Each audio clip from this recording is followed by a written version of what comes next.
درنو لیدونکو سلام، ستړي مشئ، وخت مو په خیر. پام وکړئ د نن تازه او مهمو خبرونو ته له مینه یوټیوب چینل څخه.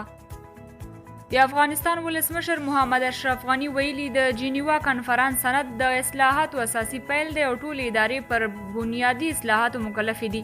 که په ادارو کې اصلاحات رامنځته نشي، بودیجه به یې پرې شي. افغان دولت وايي طالبانو د تاوتریخوالي په دوام سره د سولې هڅې له خنډ او ځنډ سره مخ کړي دي.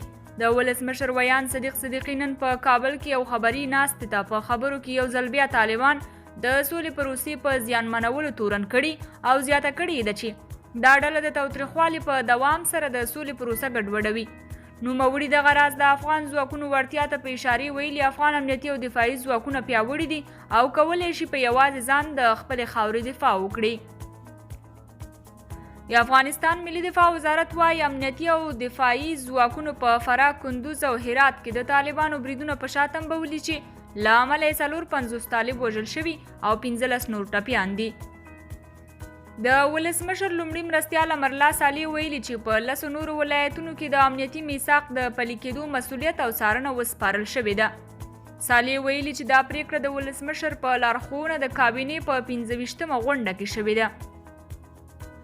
د ملي دفاع وزارت سرپرست اسدالله خالد د ولسي جرګې غړو ته د خبرو پر مهال وویل چې د کمانډو ځواکونو شمیره 2 برابره شوي او اوس مهال 96% عملیات افغان سرتیري ترسره کوي.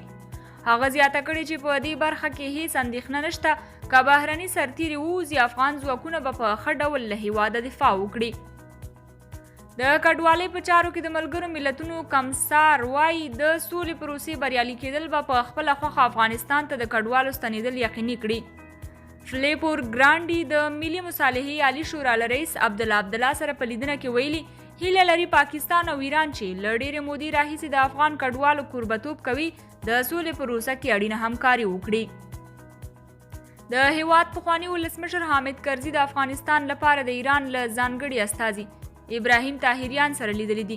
د کرزي د مطبوعاتي دفتر د معلوماتو له مخې په دې لیدنه کې د سولې پروسه کې پر وروستیو پرمختګونو او د دې پروسې پر بیلو اړخونو مفصلې خبرې اترې شوې دي.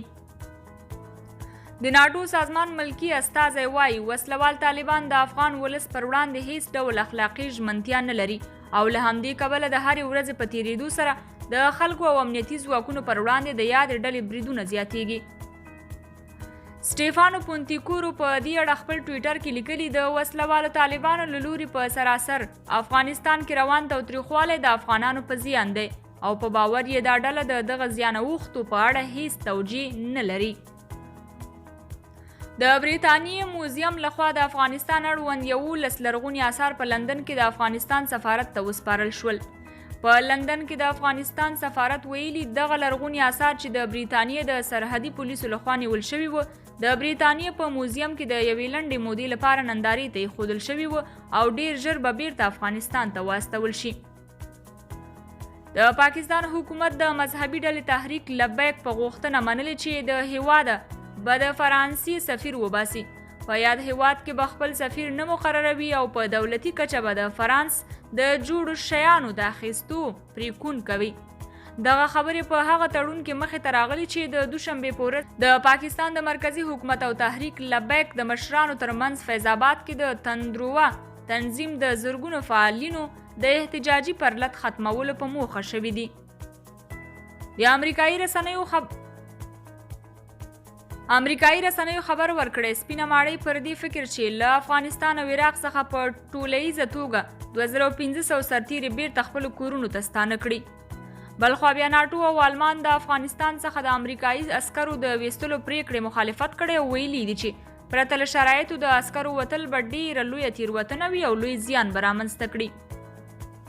د کرکټ بورډ مسؤلین وايي افغان ملي لوبډله به د راتلونکي 2021 زیږدیز کال جنوري میاشت په 18 او 21 او 23 نیټه د ایرلند ملي لوبډلې پر وړاندې 3 یو ورځنۍ نړیوالې لوبې ترسره کړي. د دوی په وینا د یادې سیالۍ کوربتوب افغانستان کوي. قدرمنو کتونکو دا د دې مهال مهم خبرونه تر بیا نورو خبرونو په پاک رب سپارم. د الله پامان.